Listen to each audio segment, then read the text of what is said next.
On December 10, 2008, Bernie Madoff called his two sons into his apartment on the Upper East Side of Manhattan and told them the business was a fraud. The next morning, his sons called the FBI. Agents arrested Madoff at his apartment and took him away in handcuffs. It was the end of what prosecutors would describe as the largest Ponzi scheme in history: $65 billion in client statements, $3 billion in actual principal losses.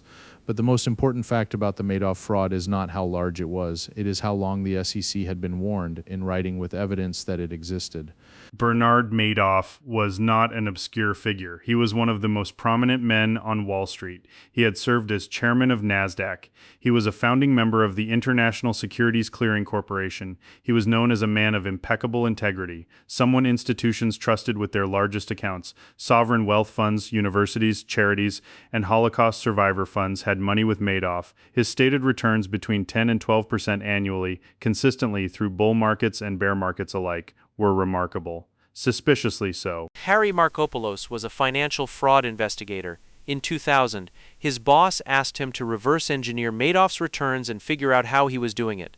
Markopolos looked at the numbers for 4 hours and called his boss, "This is a fraud." He submitted a formal analysis to the SEC's Boston office titled "The World's Largest Hedge Fund is a Fraud." The document contained 19 red flags, mathematical impossibilities, options volume that couldn't exist, returns that defied market correlation. The SEC reviewed it and took no action. In 2005, Markopolos resubmitted his analysis with additional evidence to the SEC's New York office, the office directly responsible for overseeing Madoff. The resubmission was 30 pages. It was titled "The World's Largest Hedge Fund is a Fraud," the same title.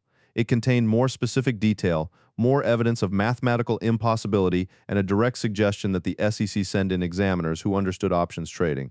The SEC assigned 2 junior staff to review it. They found no wrongdoing. The SEC conducted 8 separate examinations of Madoff over a 16-year period.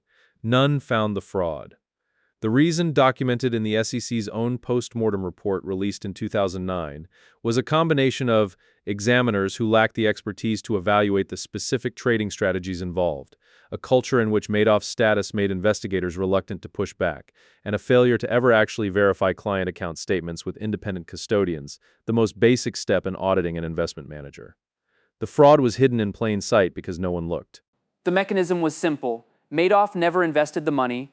Client funds went into a Chase Manhattan bank account, later JP Chase, where they sat. When clients wanted to redeem their investments, Madoff paid them from new investor money coming in. The falsified statements were generated by a secretive floor of his building, the 17th floor, where a small team produced fictitious trade confirmations and account statements using software that hadn't been updated since the 1980s. The legitimate business was on other floors. Almost no one working at Madoff Securities knew the 17th floor existed.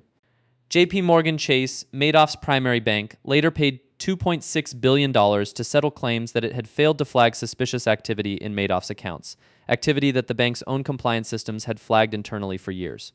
A 2013 court filing showed that JP employees had concluded internally in 2008 that Madoff's returns were too good to be true and had actually withdrawn the bank's own investments from Madoff funds months before his arrest. They withdrew their own money.